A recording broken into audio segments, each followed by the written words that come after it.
Hello and welcome to the Monday Agenda. Thank you for joining me on this program, and today on the Monday Agenda I have Makani Soma, who is Associate Professor of Social Medical Sciences from Mailman School of Public Health, Columbia University, who has actually spent an enormous amount of time here in Tanzania trying to do a research, and she's actually published a book, and this is the focus of our discussion on the Monday Agenda today on puberty and issues of child health, and this is what you're going to learn during the next 45 minutes of the Monday Agenda. Mani, welcome to the show. Thank you. Thank you for having me. Great pleasure. So tell us, how did you first land in Tanzania and decided to actually do the book? How did what is this background and the story, the creamy story about it? Yeah. So in 2005, I was doing my doctoral degree, and I was very interested. I was in public health, but I felt very strongly about girls' education and the importance of closing the gender gap in education, so girls have the same access as boys. And I had an opportunity to go somewhere and learn more about what the challenges are that were facing girls. And I had a professor who had been working in Moshi, in Old Moshi, for 10 years, doing research and projects. She had taught there with adolescent girls around girls' education. And so she provided some introductions, and that's how I ended up in Tanzania. Coming here for many months to do some research with the girls to understand their experiences of puberty, their first menstruation, how these things may be causing challenges for them in the school or not, and these were the things we were trying to learn. Okay. So that's how I arrived. Okay. Yeah. And why was your interest specifically on girls and the physical, biological changes in their bodies? I was a teacher in Eritrea, in the Horn of Africa, Okay. for 2 years in a rural area, and I always wondered, there were no toilets in the school, Okay.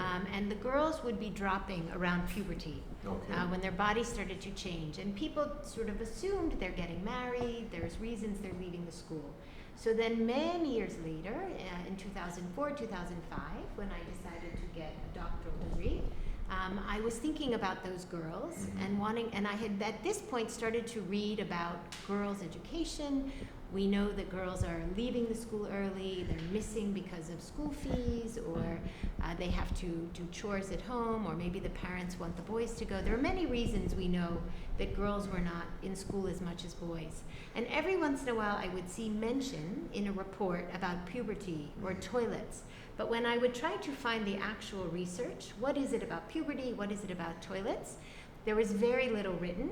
So I thought maybe it's time to talk to girls and to get their own experiences, their own ideas about what is happening when their bodies are changing. And it seemed like menstruation in particular is such a big change, and it's something there's so much silence around that it would be important to understand more about it. So tell us about your research and the book. Okay. On menstruation, on girls and changes. Okay. Interesting, yes. Yes. So I did the research with Mary Katamana, who was my research assistant at the time, and we spent many months with girls in and out of school, asking them to tell us about their experience, very participatory. So we have them write their ideas, brainstorm together, make lists, and each girl we had write a story about the first time she got her menstrual period, her MP, to write anonymously, because we knew it was sensitive, to write a story. How did they feel? Who did they talk to? What were the challenges they faced? And always we asked them to write, what is their advice for younger girls? Okay. So that they could help us to know, what do we need to do for the younger girls coming after them? And the kinds of things they told us about, many girls, again, this is just where we did the study, didn't know the first time they got their period what was happening to them. They saw blood, they were very afraid, they were embarrassed. Some of them went to their shangazi or their sister or their grandmother, some went to their friends, some just kept quiet and didn't tell anybody. And so it became very clear to us they need information as one solution, part of the solution. Other things that came up, many of the girls said, schools, it would be good if the schools had emergency supplies of pads, Okay. so that if girls it's the first time they get their menstruation or they get when they're not expecting, they don't have to leave and they don't have to feel ashamed. They can go and get an emergency, for that emergency, a pad. And then the other thing we learned was that for many girls, depending on the school, maybe the toilets don't have a lock on the door, or maybe they don't have a good door, or maybe the water is someplace on the school in primary or secondary, but it's not close to the toilet. And for girls, they really need to have water close to the toilet.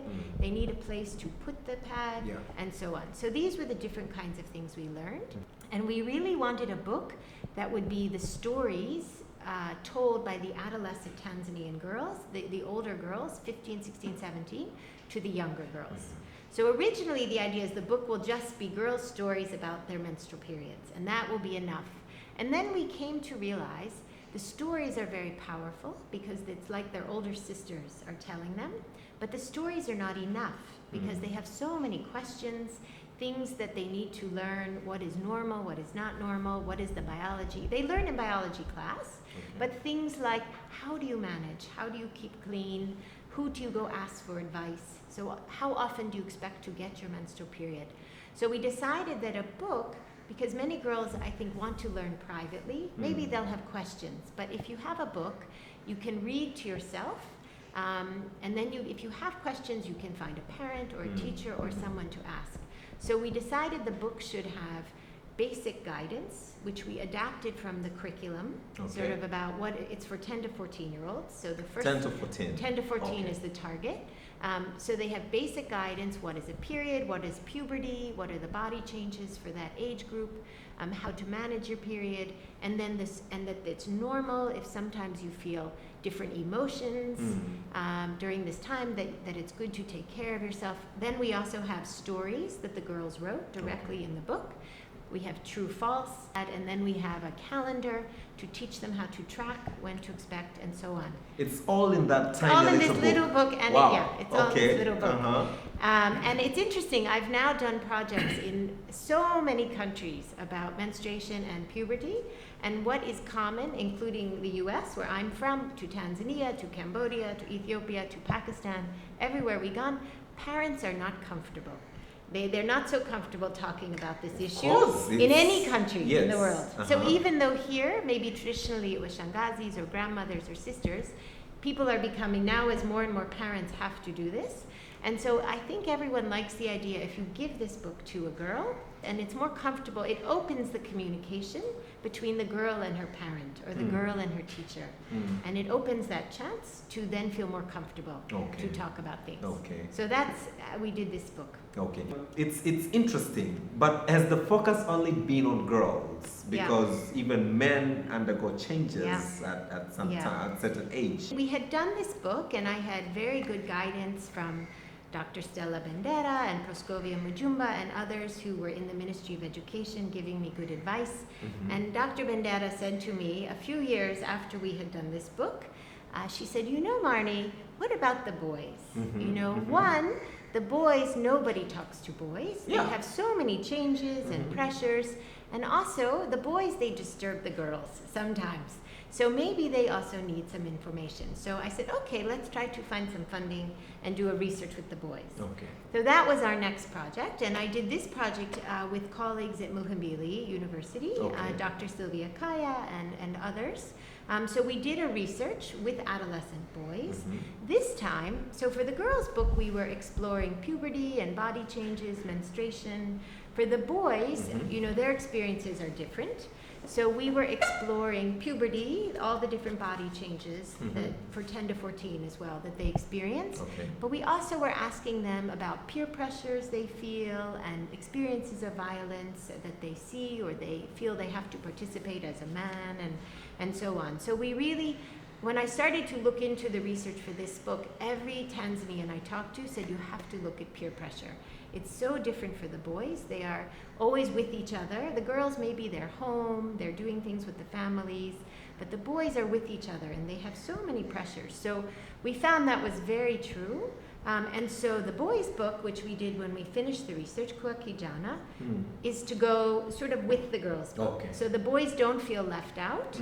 And also because what I found so interesting about the boys' study is that for the girls, although some girls never told anybody about their menstruation, they kept silent. So there were some girls who were very private, but most girls would find someone to talk to, and they would get some information, usually after their first period, which is why they would be afraid, because it would come a little late, but they would find someone.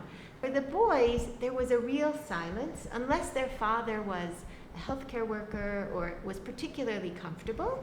Much of what we heard, and I've now heard this in 3 countries where we've done boys' books, oh, you don't need to do a book for boys. Boys figure things out for themselves. They don't need anyone to talk to them. And I think that's really is a disservice to boys. They are struggling just like the girls are struggling.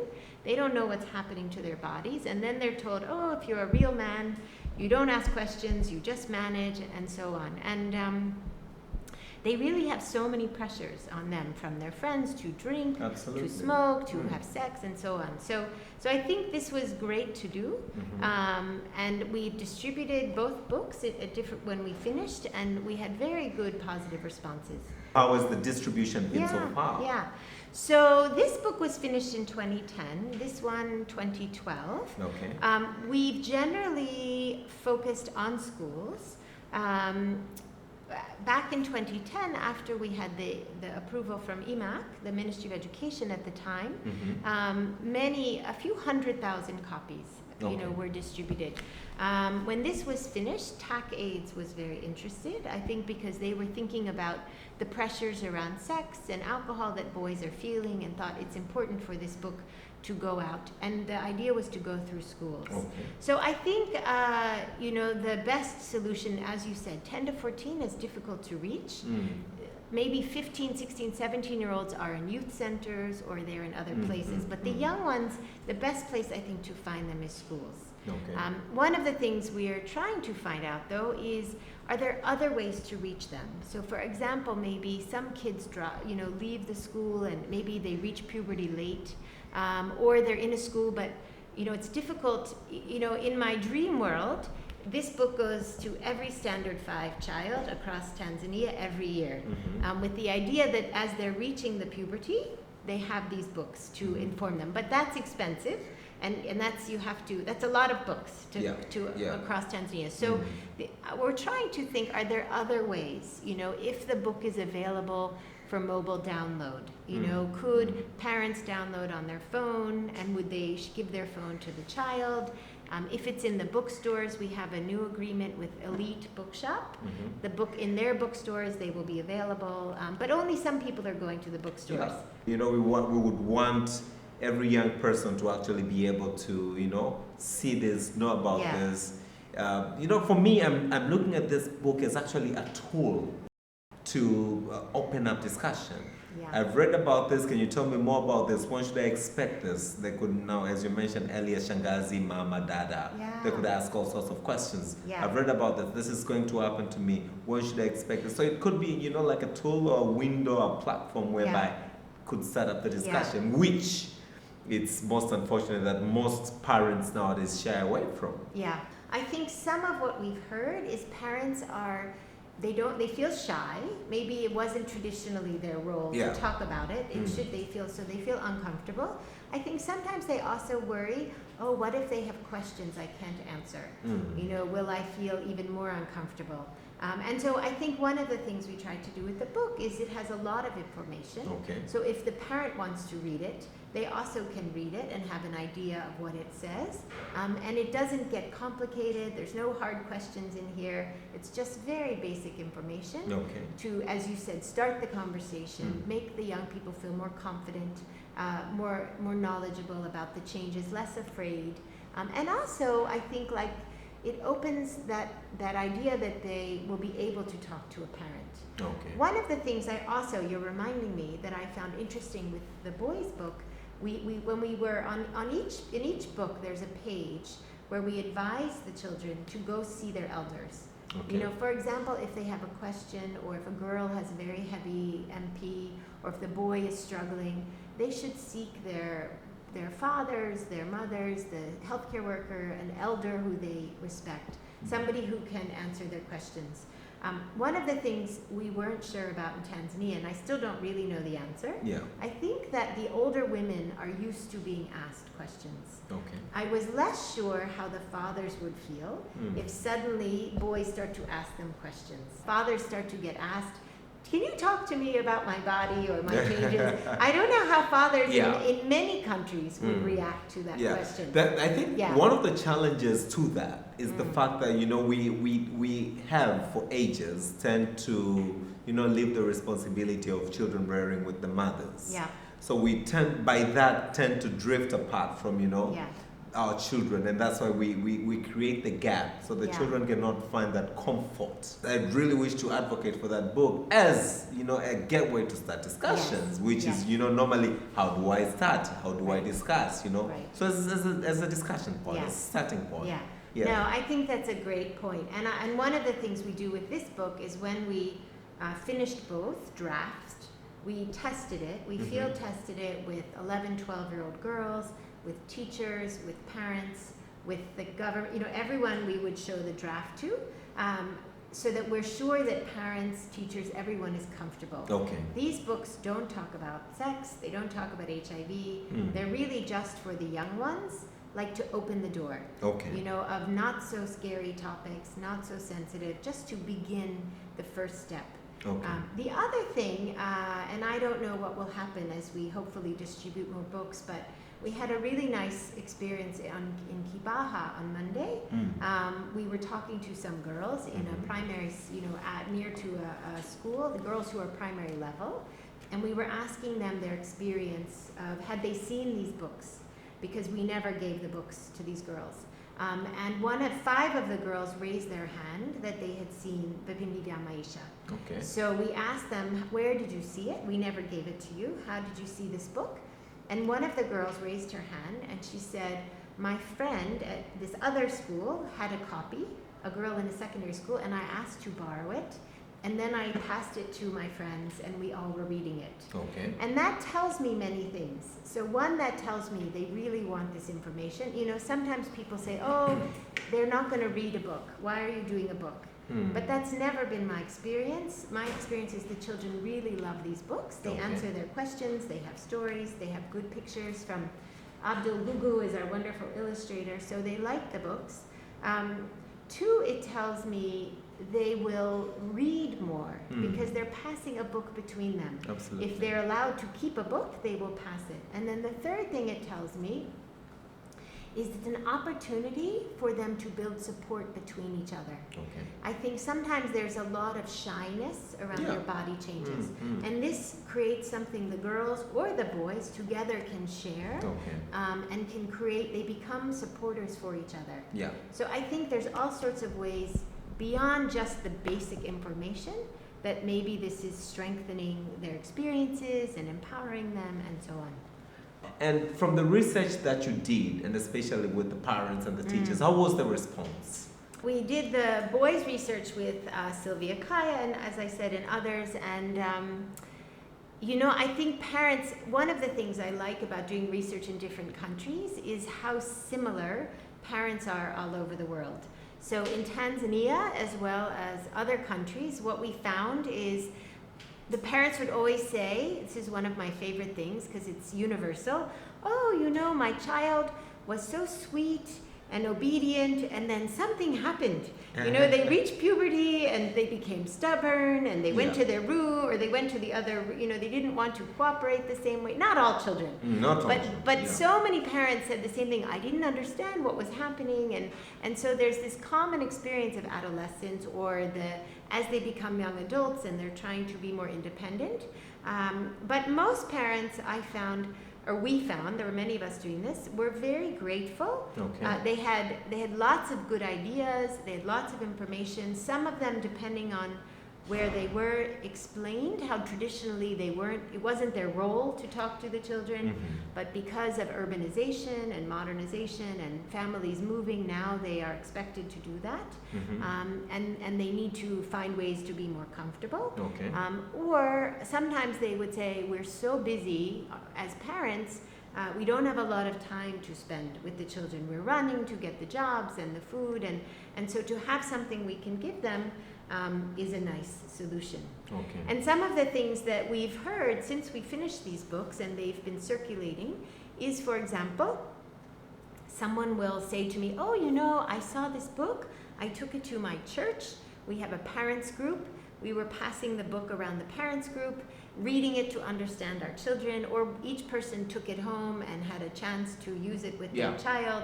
And so I think there's something, while probably the most cost-effective solution is to have it in libraries and in schools and give it to kids, you know, the same copy back each year. Okay. I think there's something really nice when parents or children can own a copy, because then it starts to get passed around, I think, which is nice. Excellent. Yeah. So 10 to 14. Yes. 14 onwards? Good. Wow. Another good question. So I was focusing very much on the puberty. Yes. And we'll get back to this. Yeah. Yeah, but So, before I forget, yes, no, it's so a that good age question. group. Yeah. So focusing on this age group, and then, as always, some wise Tanzanian said to me, this time I think it was Leila Marola, who's worked with me on publishing over the years, and others, who said, you know, Marnie, you and your colleagues, you know, the people at Muhimbili and others are working a lot with the young ones, but what about the 15 to 19-year-olds? So we had another research grant. We were looking at 15, 16, 17, 18-year-olds and trying to understand the pressures they are feeling as they get older, particularly around alcohol use and other things. We were just looking at that issue, and also the pressure then to have engage in sex afterwards from drinking and so on. So we learned a lot from the young people. This time we collected stories around their experiences of these pressures, and we looked at the grade 9, I think the Form 4, not grade 9, the Form 4, I think, biology curriculum, and the kinds of things that the young people are being taught in the school. And so we created this book, which is for the 15 to 19-year-olds, which in these ones you have one for girls and one for boys. This book is for the girls and boys together. And so it has topics like nutrition and sleep and exercise and body change. The idea is that in a perfect world, they would read the puberty books first, and then they would pick up this book. And it also gets into keeping clean. There's stories the young people wrote. Because this book was based on the school curriculum, we also included content they had on HIV and pregnancy and STIs, the different issues that the curriculum was including. We put into this book. Can I read, although I'm way past that age group? Yes, of course. So you can. The books are right now they're in English and Swahili. So that they for sure can read the Swahili, but the English is there if they want to practice the English, since they're learning in school anyway. And again, this could be another tool, as you said, for parents if they want to give their children something. Absolutely. And now it gets into somewhat more sensitive issues because it does get into age. Although in this country we've been good about talking about HIV for many years, but yes, it gets into some of those other topics as well. You know, you mentioned earlier on about girls dropping out of schools, and especially during menstruation periods. What were the key challenges that led to that? What we found for the girls is how it interrupts their ability to focus or to participate in the classroom. So for example, if a girl goes to school and she gets her menstruation at school and she doesn't have pads, or their toilet is not good for her to use, or maybe she has a male teacher and she feels too shy to tell him how she's struggling, maybe she will just leave, you know, in the middle of class, or goes home. So that's a challenge, their ability to stay in the classroom if they don't have the toilet, the teachers, the supplies to manage. If, for example, they get their menstruation and it's the first day and they know that their school is maybe an hour walk away, again, maybe they don't have good supplies, or the toilets are not comfortable, or the teachers, maybe they're afraid to tell them they're going to need the toilets, or, you know, then they may not go that day. Other times, some girls told stories about they were in school, they got their menstruation, they had an accident on their uniform. Sometimes a boy or a teacher would help them, but other times the boys would tease them. Yeah. They would feel ashamed and embarrassed. Maybe they don't want to go back to school. So that's why when we did the boys' book, we included a page on menstruation, and we tried to really encourage the boys. You have to support your sisters. You have to not make them feel embarrassed, because you are having body changes too. Your voice is sounding strange. Yes, you're growing hairs on your cheeks. Different things are happening. So you need to be supportive of girls, and they need to be. You're both experiencing many new things. So those are the kinds of things the challenges they face. I can tell you that the largest number of parents nowadays is our age group, very young parents. And how do we, you probably came across it, but you've not probably documented, but how do we now break the silence? How do we break the norm? How do we start communicating? I mean, my approach would be, hey girl, here's a book. You wanted a birthday present? Here. I'll give you another present when you read that and you tell me what you understood, kind of thing. But how do we now move from, being silent, letting or allowing our children to figure things out on their own, which is riskier, to actually being able to, to talk about with our children, with our nieces and nephews? Yeah. I think there is this larger silence in many places, not just Tanzania. It's changing. People are starting to talk about it. You had a menstrual hygiene day. You have sometimes things in the media or on the radio or on Twitter. People are talking about it in Tanzania. But there is a stigma, a silence around this. It's so taboo. People are very embarrassed. They like to hide it. All of us in America, we learn to hide it the same way girls and women do here. And so I think programs like this, you start to talk about it. You start to make it normal. It doesn't mean something's wrong with you. It's a natural part. If you don't menstruate, you can't have a baby one day. It's a very natural part of women's bodies. And just having more media talk about it. One of the things some of us have wanted to do for a while, we've never managed to find funding, but for example, could we be training the teachers better? They may be very strong at teaching math and science and other things, but I think we found in many schools they feel very shy about talking about puberty and menstruation. So can we have the teachers feel more comfortable and less shy to either teach the kids, or if a girl has a problem or a boy, to help them find a solution, or to be excused if they have to.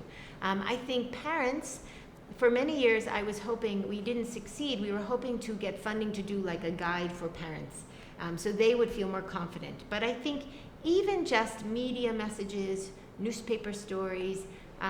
One other idea we had, I was talking to Praskovia Majumba about this yesterday, is can we be reaching girls and boys in their churches and the mosques as they're having their trainings and going through. And I had been thinking, maybe there are puberty trainings I had heard about that sometimes the churches or the mosques do, and we could get the books into the trainings, and that's another way to break the silence. And she was talking at her local church, and they had an idea, well, what if we give it out during the communion trainings? They're coming in, they're 11, 12 years old, it's the perfect age, and then you start to normalize. It's not something dirty, it's not something bad. These are normal body changes. You shouldn't be ashamed. And I think we all feel, if you feel more confident about these changes, you will have better life chances. You can know not to be afraid to go to a healthcare worker or learn about other decisions you make about your health. Absolutely. So the guide, you mentioned the guide. Were you able to, you couldn't do the parents' guide. I but never got funding. What about the teacher's guide? Yeah. Because, in Tanzania, that age group spend more hours in school than at home. Right. They get back at home at 3, they're already in bed by 7, 8, you know, so they spend. So do we have a guide for teachers and? Yeah, I don't think so. I know we're also doing a book in Kenya, and I know they have developed a guide, but it's not formal yet. Okay. Many years ago, UNICEF had funded a project where we developed some lesson plans for the teachers. Yeah. But I don't know, I'd have to ask the Ministry of Education if there's a formal guide. But I think sometimes a guide is not enough. a guide is like step one, but Yeah. sometimes if they feel very shy, they also have to be encouraged Yeah. and maybe practice when they're in the teacher training colleges. How do you talk about this? How can you feel more comfortable? So I think a guide, if it doesn't exist, would be a fantastic idea and a great first step. And that could go to all primary teachers in Tanzania. But if we could also build in, as part of their pre-service training in the teachers' colleges and the training institutes, some kind of module or lesson for them to build their confidence and to say, make sure these books are in the schools, try to teach this to the young people. I think the challenge is that, and this is every country, this is not just Tanzania, the youth don't get tested on puberty. It's not part of their mandated learning curriculum. So I think it can be hard to ask teachers to take on more when they have to make sure the students are testing and doing well. So I think we also have to find out how can teachers do it but not feel burdened along with everything else they have to do. Yeah. Where do we get these books? Yeah. Can we find them online? How do we get these books? So at the moment, I think they can be available at the elite bookshops, which you are right, for the moment are just in Dar and Arusha. However, for those who are able to go and buy them, we have an idea to get them into 600 booksellers across Tanzania. But I think many people aren't necessarily going to go buy a book. We've never sold them. Up until now, it's been the donations, and they are provided through the government or NGOs or UNICEF. So we have them online, and I think what we're trying to find out, which is why I'm in Tanzania this week, if we push out the link on text message, if we circulate it through WhatsApp, will parents download the book? Would that be useful? Because it's available for mobile download, but we've never tried to push it out. But even, I think the digital will reach the parents and children who have smartphones. But more importantly, we have to find a way, I think, to push it out every year to schools. Because as you said, that's where they are. That's the best place to find them. And they're very low resource. All you have to do is hand it to the child. You don't even have to teach it.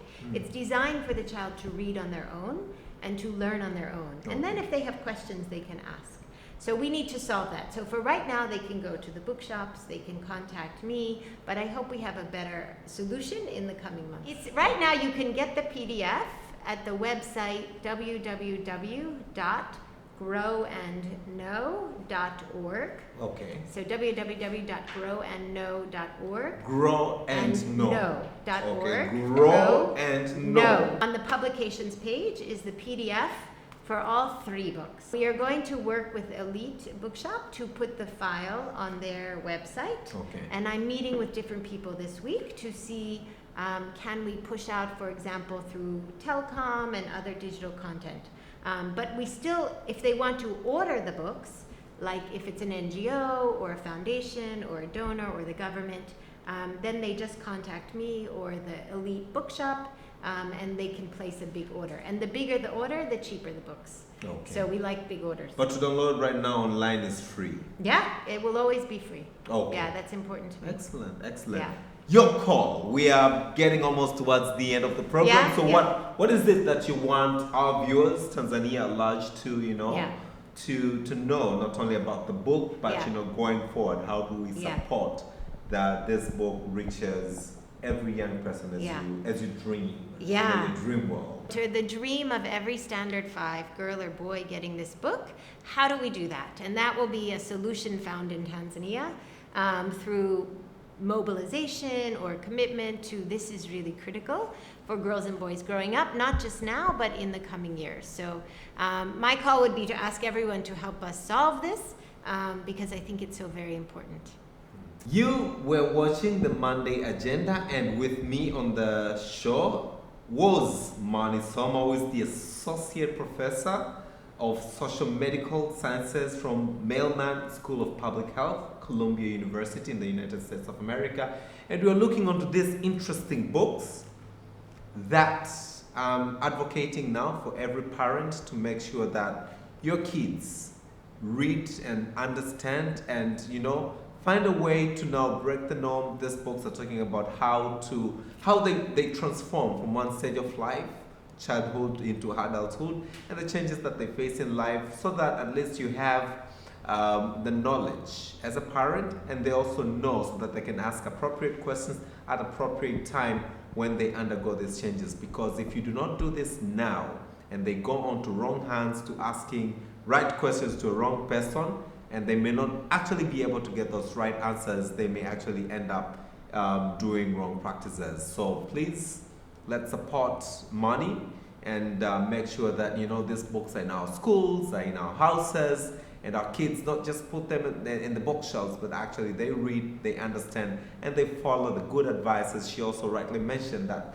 the content was actually guided by the national curriculum here in Tanzania. So it adheres to what the practices of our education system is addressing. Until then, I'm your host, Austin Makani, and thank you so much for watching the Monday Agenda. Mani, thank you so much for being with us. Thank you so much for having me. And all the very best. Thank Let's you. take this book to our kids.